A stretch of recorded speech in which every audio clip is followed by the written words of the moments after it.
Sean bienvenidos a la séptima clase de Historia de la Reforma para el Centro Luterano de Estudios Teológicos CLET. Vamos a hacer un repaso de la lección 7, debido a que el sábado pasado no pudimos estar presentes por razones de fuerza mayor. Pero estamos viendo al final de la sexta lección y al inicio de esta séptima que el Papa León X ya ha muerto. Le sucede en el solio pontificio por muy poquito tiempo a Adriano VI. Este Papa Adriano VI, es interesante hacer el comentario de que fue el último Papa no italiano, hasta que Juan Pablo II fue electo ya a fines del siglo XX. Interesante, ¿verdad? Este era Adriano de Utrecht.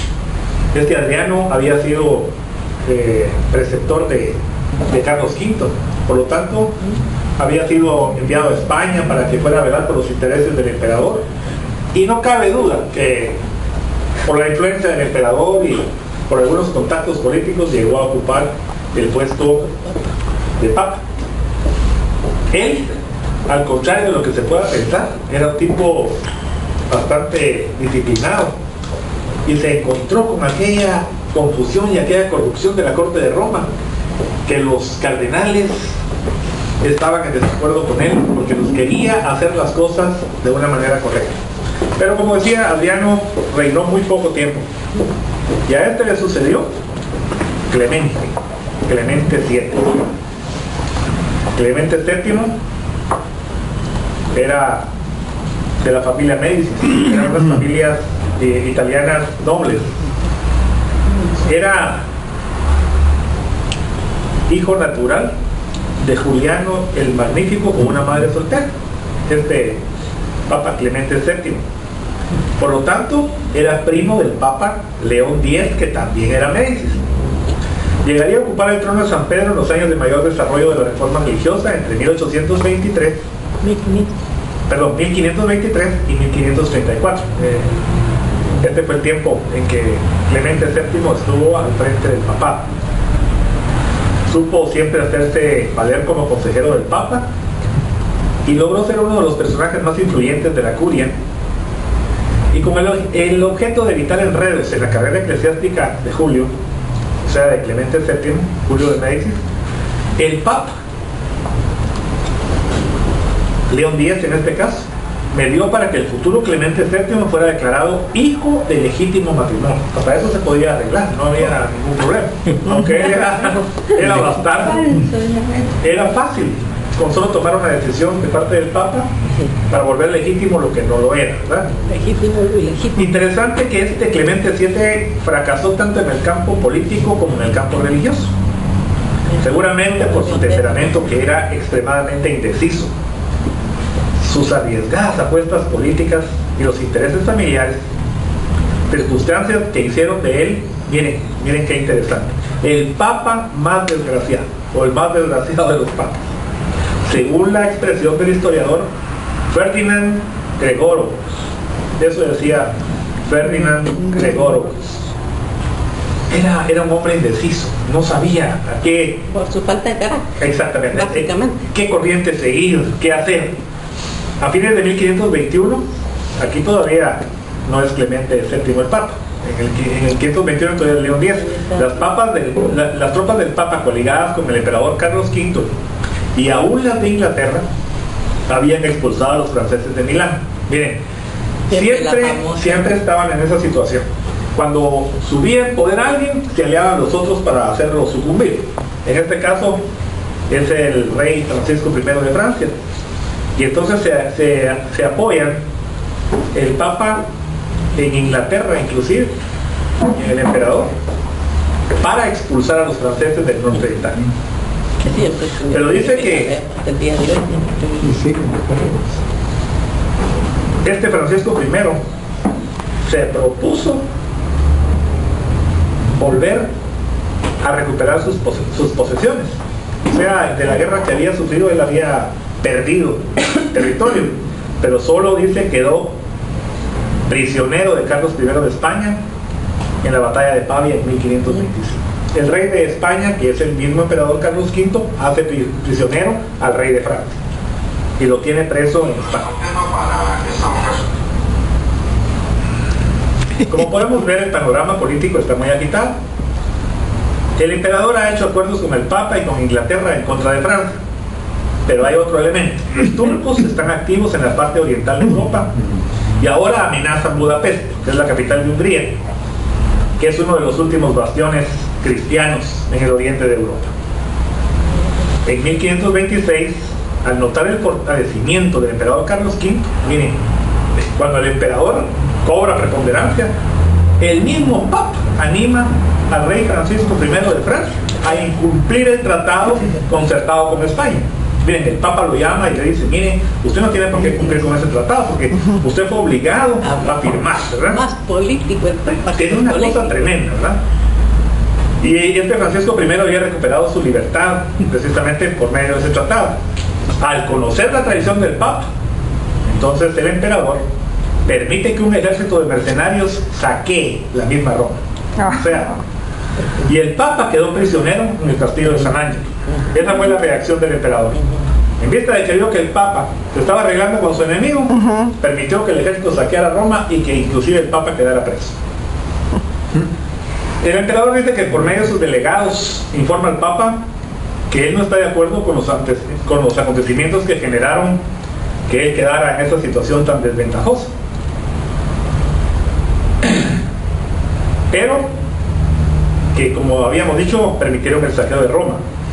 Además, el emperador le exige que pague una indemnización de 60.000 ducados por los gastos de su ejército en Italia. O sea, todavía le cobró después de, precisamente por lo que había hecho él de aliarse con su enemigo, el rey de Francia. Dice que el apoyo del Papa no llegará para Hungría por sus devaneos políticos. O sea, también los húngaros estaban pidiendo el apoyo del Papa y de los reyes cristianos para defenderse de los turcos. Pues ya buscaba el apoyo de Carlos contra Francisco y luego de Francisco contra el emperador, ¿ya? Mientras tanto, los turcos toman grandes partes del reino húngaro, donde muere el rey Luis II de Hungría en la batalla de Mohacs. Precisamente por esas situaciones, esas traiciones y estas actitudes es que no caminan de una manera coordinada y el turco tiene la posibilidad de apropiarse de todos esos territorios. Una vez liberado el Papa, de nuevo trata de enfrentar al emperador, otra vez, ¿verdad? Carlos V dice que envió a la defensa de sus posesiones en Italia a un ejército de 45.000 mercenarios, muchos de los cuales eran luteranos. Miren qué interesante. Al mando del alemán George von Frundenberg, los cuales, ante la negativa del Papa de pagar la indemnización, pactar, procedieron a un nuevo saqueo de Roma. O sea que el Papa aceptó pagar los 60.000 ducados, pero después no lo hizo. También. Solo dijo que sí, pero no dijo cuándo, ¿verdad? La política exterior, las guerras con Francisco I, los acuerdos y desacuerdos con el Papa y la constante amenaza del avance turco no le dan paz al emperador Carlos V. Tiene que estar peleando por todos lados. Todo lo cual permite que Lutero y sus seguidores obren con bastante libertad en sus reformas. Precisamente esta es la razón por la cual los reformadores pueden trabajar con cierta libertad. Además de los conflictos a los que el imperio hace frente en el exterior, dentro de su mismo territorio hay un gran fermento que está generando una insurrección generalizada.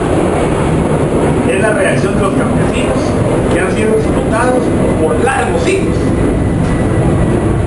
A estos campesinos se unen también los miembros del bajo clero y los obreros de las ciudades, que ante los vientos de reforma que sacuden los cimientos del imperio, ven la posibilidad de hacer reivindicaciones a las que aspiran de una manera inmediata y aún violenta.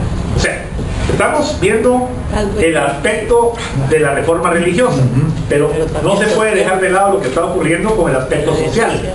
Los campesinos han sufrido terriblemente por los nobles que los explotan y que los tienen en una condición miserable. Entonces, Ellos también reaccionan al escuchar de la libertad de los cristianos y de todas las cosas que estaba Lutero promoviendo. Hay algunos que le van a dar un tinte ya diferente a la reforma religiosa. Dice que dada la violencia que han cobrado las revueltas campesinas desde el año 1524 y que se han recrudecido en 1525 con la ejecución de algunos nobles por mano de los campesinos alzados. Fíjense que los campesinos tomaron a algunos de los príncipes, de los nobles y de los altos jefes en el imperio y los mataron, los degollaron. O sea que ya era una violencia terrible la que se estaba dando ahí. Entonces dice que los nobles, al ver esa situación que se estaba dando, se unieron para enfrentar a los campesinos insurrectos. El mismo Martín Lutero se opone a las acciones violentas de los campesinos, a los que insta a sujetarse a las autoridades, a deponer las armas y a resolver todas las disputas por medio del diálogo y la negociación, advirtiendo a todos que el evangelio no debe ser de ninguna manera causa de violencia. Y esa fue la posición de Lutero. Pero esto, cuando él toma esa actitud, entonces los campesinos dicen que Lutero es un traidor. O sea, porque lo quieren involucrar a él ya en un asunto que no es lo que Lutero ha estado tratando con sus seguidores. Ya lo están queriendo poner directamente en el aspecto social y la insurrección general, y esta no era la posición precisamente de Lutero. Es difícil, ¿verdad? Cuando alguien hace un acto como este de Lutero, de tratar de que se reformen las cosas que no están bien, siempre habrá quien tome banderas y lo quiera colocar en una posición que no es la que él ha buscado. Dice que, sin embargo, la situación generalizada por los actos mencionados obliga a los ejércitos dirigidos por los nobles a reprimir a los campesinos. Ellos van, se unen, y los cuales, dicen los campesinos, son derrotados en los campos de batalla, provocando más de 100,000 muertos entre los campesinos.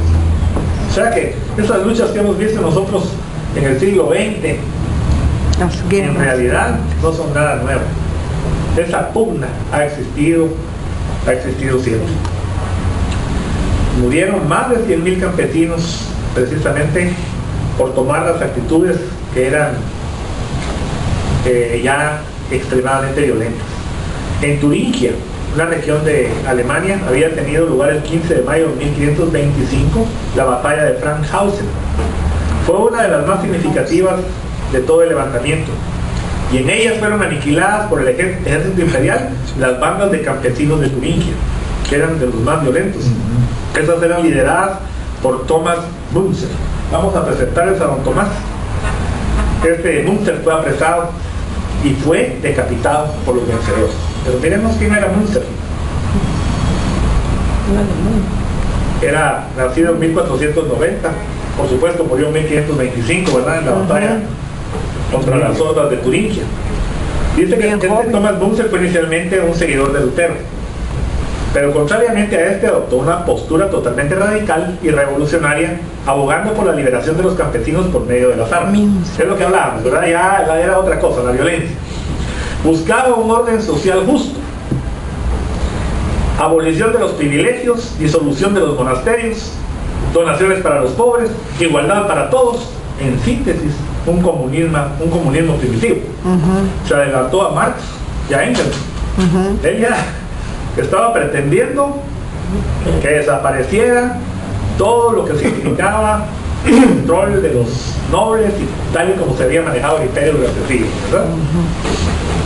Para que tengamos una idea clara sobre la actitud de Lutero ante la violencia desatada por la revuelta campesina, veamos el principio de un escrito que él escribió contra la misma revuelta de los campesinos. Esto es para que también tengamos claramente conocimiento de que Lutero no era ningún hombre de carácter apacible, era un hombre colérico y enérgico también. Dice así: contra las hordas asesinas y ladronas mojo mi pluma en sangre. Sus integrantes deben ser aniquilados, estrangulados, apuñalados, en secreto o públicamente, por quien quiera que pueda hacerlo, como se matan a los perros rabiosos. Miren nada más cómo empezaba esa proclama. en contra de los campesinos que estaban haciendo atrocidades también, ¿verdad? Este escrito fue publicado por Lutero cuando la derrota de los campesinos parecía inminente, por lo cual ha sido criticado por algunos historiadores. Han criticado a Lutero porque dicen, ya cuando vio que iban a perder, entonces se puso en contra de ellos. Miren, el que es líder en esas circunstancias siempre va a encontrar quien lo critique.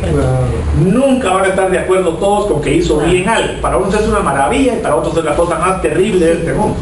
Así es como juzga el mundo a quienes quieren que las cosas cambien. Es una acusación más fuerte hacia Lutero, incluso dentro del protestantismo. Ese es el gran fallo de Lutero para el protestantismo. Pero para nosotros es la auténtica posición de él, porque en realidad no podemos criticar a Lutero porque tenía un carácter irascible. Él así era, pero estaba juzgando de acuerdo a su conocimiento sobre la palabra de Dios, asuntos de la palabra de Dios. Cuando los campesinos lo quieren poner como capitán en jefe de la revolución que están armando, adelantándose a la revolución francesa, obviamente tiene que reaccionar de una manera tajante, ¿verdad? Que eso fue lo que se dio aquí.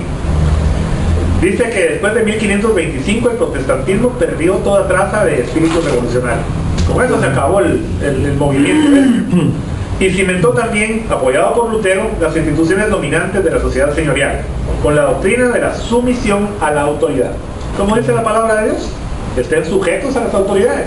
Que si hay alguna autoridad, esta viene de Dios. Y esa era la posición que tenía Lutero en ese tiempo. El 5 de mayo de 1525, el príncipe elector Federico de Sajonia falleció. ¿Recuerdan que Federico, el gran protector de Lutero, ¿no? Sucediéndole su hermano Juan, llamado el Constante, el cual tomó parte activa en la reforma, mientras que Federico solo había dejado obrar a Lutero y a sus seguidores. O sea que en realidad Lutero, con la muerte de Federico, no perdió gran cosa, porque Federico es verdad que lo protegía, pero más bien lo dejaba hacer y no se metía mucho. Siempre estaba dialogando con el Papa, hablando con el emperador, o sea, como decimos en buen chapín, pasteleaba, ¿verdad? Él era un diplomático. Era diplomático, pero sí apoyaba a Lutero. O sea, no era hipócrita su actitud, sino que lo protegió. Pero no quería, digamos, darse colorón. Siempre mandaba a alguien o de alguna manera, cuando lo mandan a secuestrar, mandó a personas para que lo secuestraran, no fue él. Sí, pero y le dijo inclusive que no le informaran dónde estaba Lutero, para que no tuviera que verse la necesidad de decir una mentira cuando le preguntaran. Miren qué diplomático era realmente, ¿verdad? Juan sí se involucró. Juan sí. Ya en 1525 mandó ahora el elector Juan que todos los predicadores, este fue directo, miren, en sus dominios introdujesen en el culto de llamada misa alemana, redactada por Lutero. Este ya empezó a las órdenes en relación a que le parecía correcto lo que hacía Lutero y él sí se estaba involucrando. Es verdad que Lutero conservaba en ella mucho de la misa anterior, pero abrogaba enteramente del sacrificio de la misa y del uso de la lengua latina. Ya la misa no era un sacrificio, ya no moría Cristo cada vez que celebraban la misa, y ya no la celebraban en el idioma oscuro para el pueblo, sino que en el idioma del propio país, en este caso el alemán.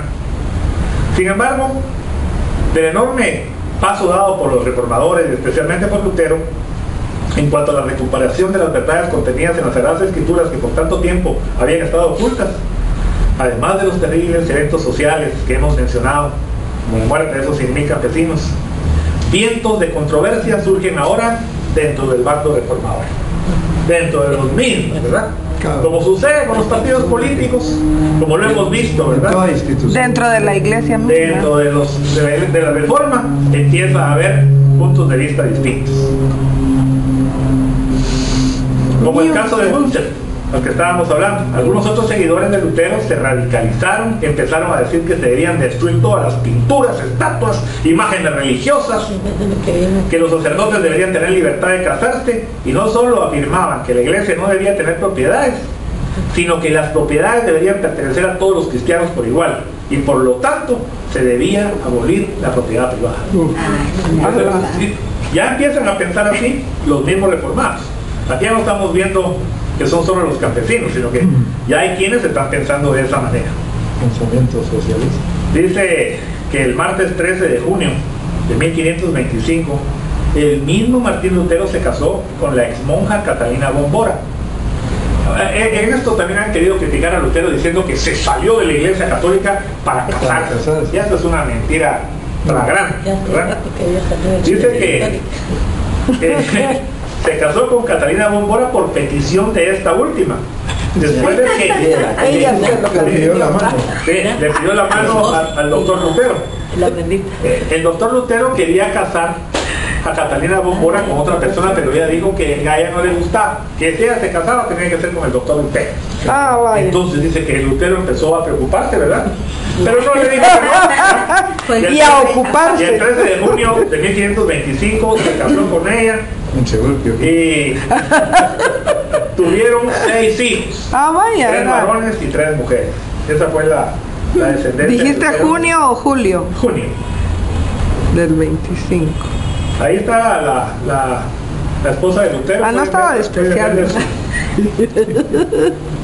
Pueden ver su pinta ahí, su pintura de la época. En realidad son pinturas de ese tiempo, Pero ¿verdad? así es, así era.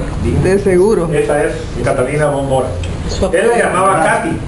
Este era el modo como ella trataba, su modo cariñoso de llamarla. Katy, decía Lutero, leyendo en algunos otros artículos que hemos leído al respecto, que a él le parecía tan extraño, dice que al despertar abría los ojos y miraba unas trenzas que no estaban ahí antes. Pero ella era una gran administradora. Ella manejaba los asuntos del hogar de una manera maravillosa, porque Lutero no podía tener un centavo entre la bolsa.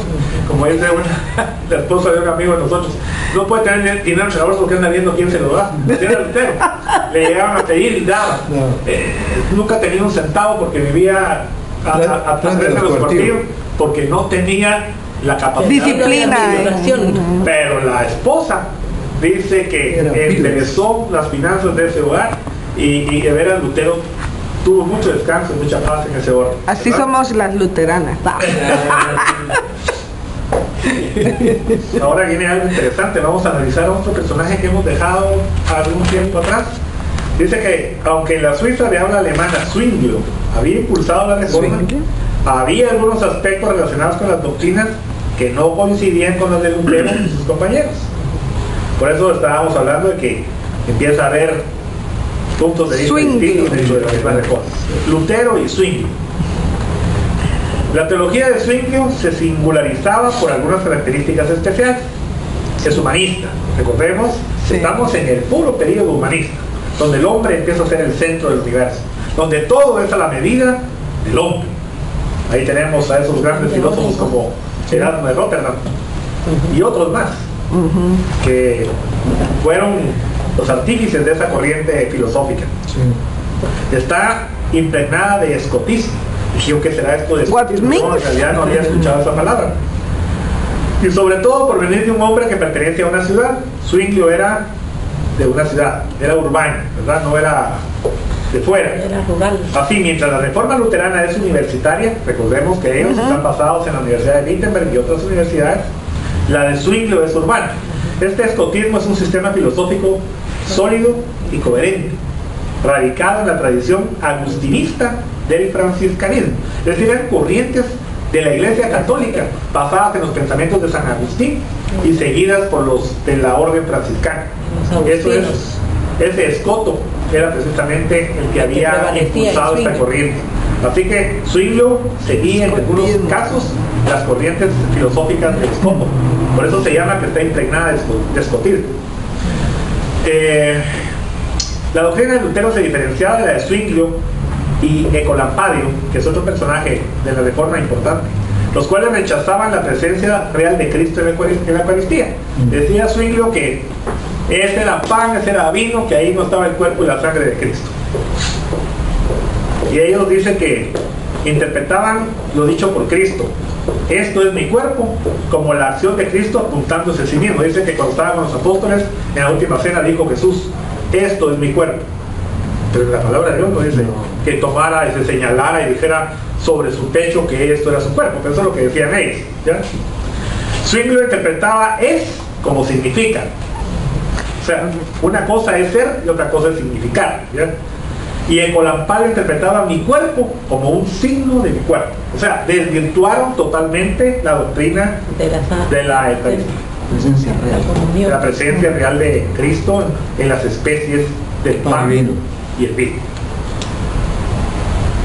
Además de la interpretación sobre el tema de la Eucaristía, había también diferencias relativo al bautismo y otras doctrinas menos importantes, razón por la cual nunca pudieron alcanzar un acuerdo doctrinal y tomaron caminos distintos, lo que permanece hasta el día de hoy. Quisieron, se juntaron, Zwinglio con Lutero, pero imagínense, estaban distanciados en el centro precisamente de los sacramentos instituidos por Cristo.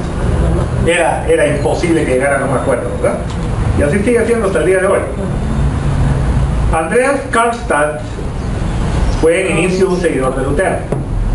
Luego, aunque no había sido tan extremista como Münzer, compartía algunas de sus ideas, por lo cual tuvo un distanciamiento con Lutero, quien a pesar de esto le ofreció refugio en su casa cuando fue perseguido. Era agradecido Lutero, era un hombre también que tenía misericordia, ¿verdad?, aún de las personas que no estaban de acuerdo con él. Finalmente se decantó por Zwinglio, o sea, Karlstadt tomó el camino de Zwinglio y emigró a Suiza, donde murió. Por eso vemos que los iniciales seguidores de Lutero han tomado puntos de vista distintos y caminos diferentes. Las dietas de Spira, esta ciudad de Spira fue utilizada para realizar esas reuniones que hacía el Sacro Imperio Romano Germánico, dirigido por Carlos V. Había acabado la guerra de los campesinos y a pesar de los conflictos entre los mismos reformadores por sus diferencias en cuanto a doctrinas capitales, la reforma sigue avanzando. A pesar de que unos dicen una cosa y otros hacen otra y algunos son extremistas, la reforma sigue avanzando. Hay también un grupo de grandes príncipes alemanes que apoyan abiertamente a Lutero, así como también otro grupo de los mismos que siguen fieles a Roma. Recordemos que muchos de los príncipes que apoyaban a Lutero, lo que más apoyaban era su bolsa, su interés económico y político, pero apoyaban a Lutero. Había algunos que sí lo apoyaban, como pasa en el caso del hermano del elector de Sajonia, ¿verdad? En estas circunstancias se convoca la primera dieta de Spira en el año 1526. Hemos tratado de seguir un proceso en el cual no nos adelantamos mucho en el tiempo para poder llevar cada acontecimiento en el tiempo en que sucedió. Dice que provocaron que se realizara esa dieta en 1526 debido a que no había podido aplicarse el edicto de Worms. ¿Se acuerdan cuál era el edicto de Worms? Sí. Era que Lutero era hereje y que había que perseguirlo y acabar con él. Pero no lo habían aplicado porque el emperador, primero que nada, había estado ocupadísimo, no tenía tiempo. Cuando pensaba en hacer eso, le salían los turcos. Si no le salía Francisco I, si no le salía el Papa con sus tradiciones y sus ideas contrarias muchas veces a lo que el imperio quería. Lidiaba con un frente interno y externo. Y él siempre tenía otro problema, como él era también el heredero de las coronas de Castilla y León, de España. Ahí también querían despojar, tenían que mandar a sus enviados para que fueran a defender sus derechos. Y ya estaba en pleno apogeo la conquista de los países americanos y ya se estaban proyectando viajes al Asia, en fin. Pura piñata. Este hombre estaba de veras ocupado. No tenía un tiempo de estar radicado en una ciudad o en su capital para poder tomar sus decisiones. Andaba en barco, a caballo por todos lados. Fue un hombre que anduvo todo el tiempo luchando y defendiendo las posiciones del imperio por todos esos países de Europa. Posiciones y posesiones. Dice sus posesiones, sí. Dice que no había podido aplicar, dice el edicto de Worms, y cada príncipe del Sacro Imperio podía decidir si permitía en su territorio la enseñanza y el culto luteranos. Y esto fue declarado válido en esta reunión. Miren qué interesante, esta reunión de Spira de 1526, de alguna manera dejaron aprobado que se pudiera seguir el culto luterano en donde los príncipes tenían esa inclinación, hasta que un concilio general de la iglesia pudiera pronunciarse sobre los asuntos suscitados por Martín Lutero. Recordemos que Lutero había querido hacer ese concilio cuando al principio era atacado precisamente por el Papa y por el imperio. Entonces dijeron, ¿saben qué? Dejemos las cosas como están y cuando un concilio lo decida vamos a ver qué es lo que se dice. Pero ¿qué fue lo que pasó con esto? Que seguía ganando tiempo la reforma y seguía creciendo, ¿verdad? Porque dejaron de perseguirles. El ambiguo edicto de esta dieta se llama ambiguo porque no quedó claro, ¿verdad? Quedó un limbo. Resultó en una suspensión temporal del edicto de Worms, por lo que ayudó grandemente a la expansión de la reforma. En 1529, el emperador Carlos V convoca a la segunda dieta de Spira. Miren qué interesante lo que pasó 3 años más tarde, en 1529. Y en ella intenta convencer a los nobles que se han convertido al luteranismo para que se sometan a la autoridad del Papa. O sea, quiere dar marcha atrás con lo que había sucedido en la dieta de Spira 3 años antes. Pero los príncipes y señores luteranos se niegan y protestan ante la dieta cuando se decide que los católicos podrán predicar en los territorios gobernados por luteranos, pero los luteranos no podrán predicar en los gobernados por los fieles a Roma. Miren qué bonito, ¿verdad? De ahí el origen del término protestante, porque fueron ellos los que protestaron contra esa medida injusta a todas luces, ¿verdad? Luego de esto viene la famosa dieta de Augsburgo. Un año más tarde, en 1530, Carlos V de nuevo convoca una dieta, la llamada dieta de Augsburgo, en la cual intenta reconciliar a los luteranos con los católicos, con el fin de conseguir la unidad religiosa para enfrentar el amenazante poder justo. Siempre es esta situación. Sí. Carlos V abogaba porque no estuvieran peleando entre cristianos, porque había un enemigo terrible y poderoso común que los estaba afectando a todos. Lutero fue invitado a asistir, pero se negó a hacerlo, enviando en su lugar a su discípulo predilecto, recordamos, ¿verdad? Felipe Melanchthon, el cual presentó la llamada Confesión de Augsburgo. De ahí data esa confesión que nosotros tenemos en el libro de Concordia, que había sido preparada por los teólogos de Wittenberg, basada en los artículos de Schwambach en su primera parte, y la segunda parte en los de Torgau, que se habían aprobado en Sajonia en marzo de 1530. ¿Qué significa esto? Que precisamente esa declaración que lleva Melanchthon a la dieta de Augsburgo había sido pensada por la gente que había trabajado directamente con Lutero. Era producto de gente que se había especializado en las doctrinas y que había estudiado la palabra de Dios, y se habían hecho algunas confesiones como esa que menciona ahí, de esos artículos de Schwambach y también los de Torgau, y utilizando esos elementos se presenta la Confesión de Augsburgo, que es donde se declara los luteranos qué es lo que creen, por qué lo creen, y tienen todas las bases bíblicas que sustentan sus creencias. Los esfuerzos de Carlos V resultaron inútiles, por supuesto, pero los delegados luteranos se negaron a aceptar que se les agrupara con las otras facciones contrarias a la reforma. Aquí ya no era solamente de luteranos contra católicos, sino que ya había otras personas que pensaban de un modo diferente, y el emperador quería ver que estos son unos y estos son los otros. Ya no era así. Aquí estaba Roma con sus propios problemas, y aquí de este lado había multitud de ideas, pensamientos distintos. Entonces no permitieron a los luteranos que se les pusiera junto con los demás, porque no eran lo mismo. Dice, los delegados papales procedieron a refutar la Confesión de Augsburgo, atacándola en algunos puntos, por lo cual Melanchthon procedió a escribir la apología de la Confesión de Augsburgo, la cual fue rechazada por el emperador. Estas dietas duraban meses, no era como se reúnen ahora un par de días y ahí nos vemos y ya se resolvió un asunto en las Naciones Unidas.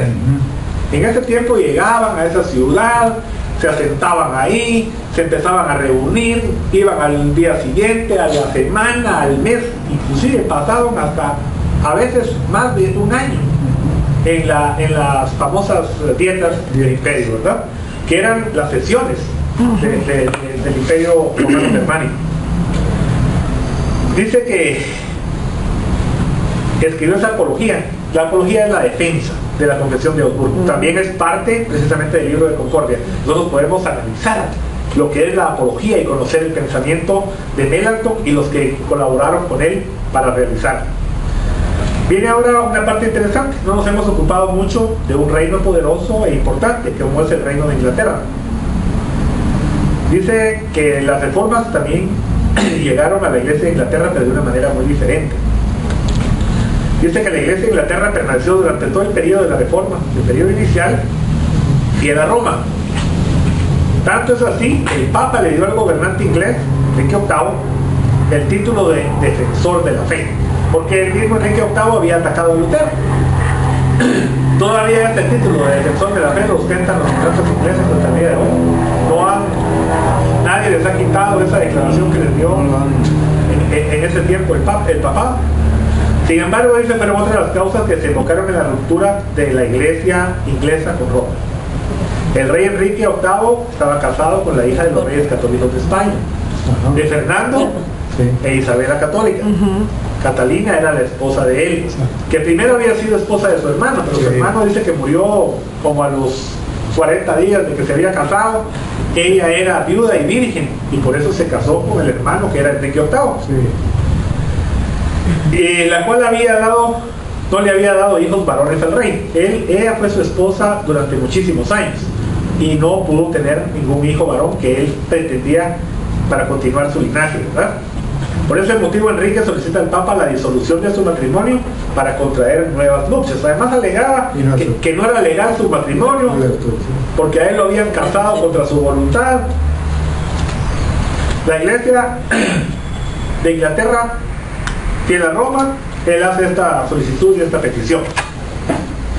Dice que la solicitud fue recibida por el Papa Clemente VII. Ahí se acuerdan ustedes que era bastante indeciso, ¿verdad? No hallaba qué camino tomar, ¿verdad? Cómo pastelear esa situación, esa brasa que le habían pasado, ¿verdad?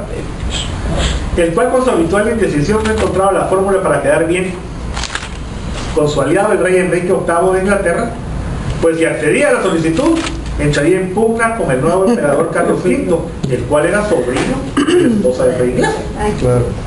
Porque acuérdense que Carlos V era rey de España y era nieto de los reyes católicos, y esta era hija, o sea que era su tía, la esposa del rey de Inglaterra.